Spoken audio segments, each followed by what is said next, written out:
to the White House, where later this morning, Prime Minister Carney will be arriving for a face-to-face meeting with U.S. President Donald Trump. It's a high-stakes sit-down that's being closely watched by so many back in this country, hoping for a plan to ease the rising trade tensions. The conversation will center on trade issues and what we want to do to protect Canadian industries and Canadian workers. Carney is expected to push Trump for some relief on punishing tariffs on Canadian steel. And there's a new levy for the leaders to talk about. Trump posting on social media that the U.S. will impose 25% tariffs on light and medium-duty trucks. And Trump signaling yesterday he's expecting trade to be top of mind for Carney. He's going to ask about tariffs because a lot of companies from Canada are moving into the United States. You know, everybody's moving back into the U.S., and he's probably going to be asking about tariffs. They're losing a lot of companies in Canada. They're coming into they left here. They left here 20 years ago when presidents that sat right at this desk weren't doing their job properly. Let's turn now to CTV's Mike Couteur. He is in Washington for us this morning covering the Prime Minister's visit. He joins us now live. Mike, good morning to you. A lot of pressure on the PM to make some sort of a deal on tariff relief. What are you learning?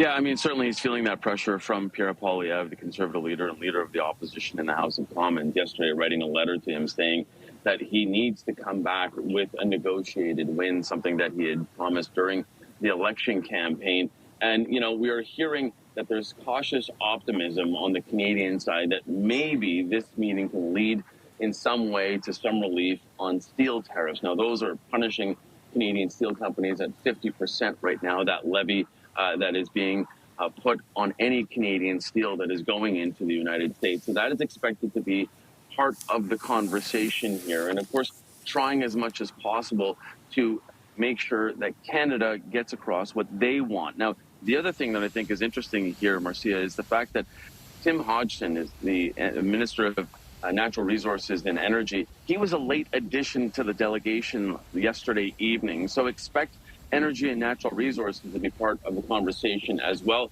With his inclusion in that, we're expecting as well a lunch meeting and a working meeting, I should say, a working lunch between the two leaders and the delegation. So expecting maybe a little bit of progress, but I think, you know, the Canadian side is trying to frame this as well, Marcia, as the fact that they got the meeting, that they're being asked to come into the Oval Office. Again, this is the second time in 6 months, that is a positive to try and continue to have these conversations. Anybody that you talk to who has had any kind of dealings with U.S. President Donald Trump says that he really values that interpersonal relationship and making deals with people that he likes. So the fact that Carney has been invited again, I think the Canadian side is taking that as a positive sign. But again, they're trying to temper expectations as to exactly what will come of this meeting and whether or not they'll come home with a so-called win. With a win. Okay. I want to ask you about whether or not, Mike, we are anticipating before the cameras to see the two leaders sit down in the Oval. We know it went well, I think we can say, last time with Carney and Trump. Will we see that again? Trump dusting off the 51st state rhetoric last week. Yesterday, Trump saying, well, I guess they want to talk about tariffs because Canada is losing companies to the U.S. So what are you watching for? Are we going to see that?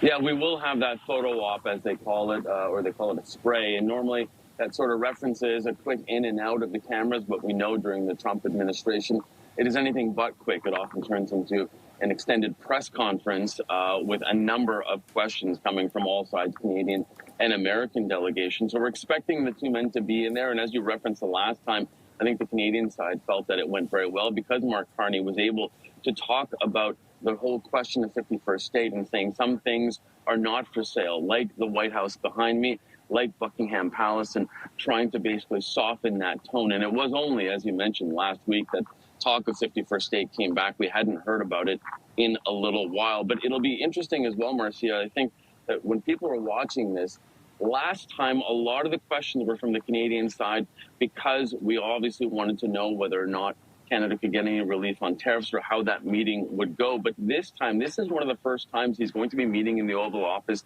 with any other leaders since the government shut down in this country. And that is something that has been dogging the Republicans and certainly Donald Trump as well. So you can expect a lot of questions from the American side on that. And so you may see Mark Carney sort of sit back a little more than he did last time and sort of see how the questions go and see whether or not a lot of the oxygen will be taken up by questions from the American side, not only on the shutdown, but also the crackdown in a number of American cities as a result of, ICE agents being sent into different American cities. So it will be a very interesting Oval Office meeting, and we'll be seeing whether or not tariffs really will be the center, because I know that a number of Canadian journalists want to ask about that, myself included. For sure, for sure. And good point. Domestically there's so much happening.